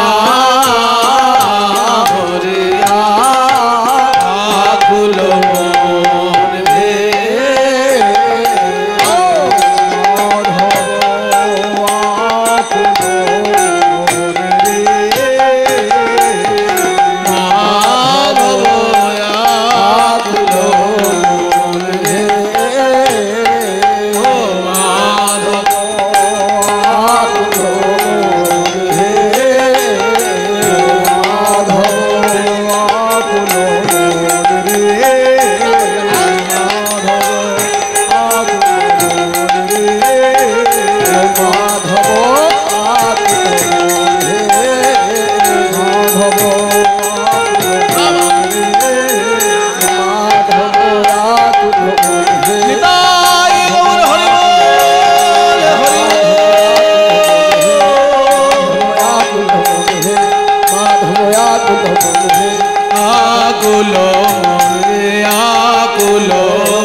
এত বড় কীর্তন অনুষ্ঠান আপনাদের সকলের সহযোগিতার উপর নির্ভরশীল। খুব ভালো লাগছে, আপনারা সবাই এত ভালোবাসেন অনুষ্ঠানটিকে। এটা আমাদের দরকার। আমাদের বঙ্গ সংস্কৃতির একটা বিরাট বড় সম্পদ হচ্ছেন জ্ঞানদাস। তাই তার উদ্দেশ্যে এই বিরাট অনুষ্ঠানে আপনারা সমবেত হয়েছেন। ঘরে ঘরে জ্ঞানদাসের পদাবলীর চর্চা হোক, বৈষ্ণব সাহিত্যের চর্চা হোক, সব থেকে বড় কথা মানবতার চর্চা হোক। এখন সারা পৃথিবী অশান্তিতে ডুবে আছে। একদিকে অস্ট্রেলিয়ায় ভয়ঙ্কর দাবানলে 100 কোটি প্রাণী মারা গেছে। কি দুঃখের সংবাদ চিন্তা করুন। ক্যাঙ্গারু, যে ক্যাঙ্গারু দেখলে এত আনন্দ পাওয়া যায়, লাফিয়ে লাফিয়ে চলে, হাজার হাজার ক্যাঙ্গারু মারা গেছে। আবার ওই দেশে জল সংকট এমন জায়গায় গিয়ে দাঁড়িয়েছে, উটেরা বেশি জল খেয়ে ফেলছে বলে অস্ট্রেলিয়ার সরকার 10,000 উটকে গুলি করে মেরেছে। কি ভয়ঙ্কর দিন আমাদের পৃথিবীতে নেমে আসছে এই মানুষের জন্য। আমরা নিজের স্বার্থের জন্য অন্যের স্বার্থ চিন্তা করছি না। সেই জন্য আমাদের মানবতার চর্চা দরকার, পদাবলী সাহিত্যের চর্চা দরকার, রবীন্দ্রনাথের চর্চা দরকার।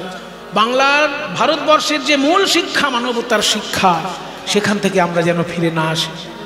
জ্ঞানদাসের পদাবলী শুধু হিন্দুদের বিষয় এটা যেন আমরা না ভাবি।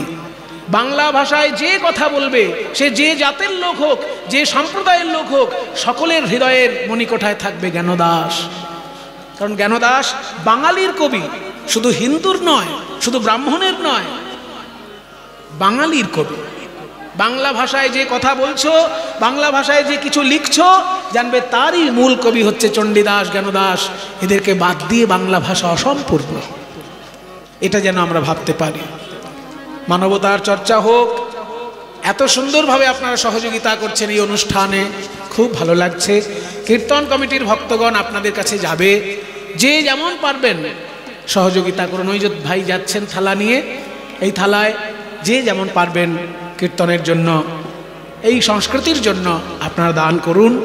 এইবার আমরা বৃন্দাবনে যাই একটা হিন্দি ভজন গাইতে গাইতে।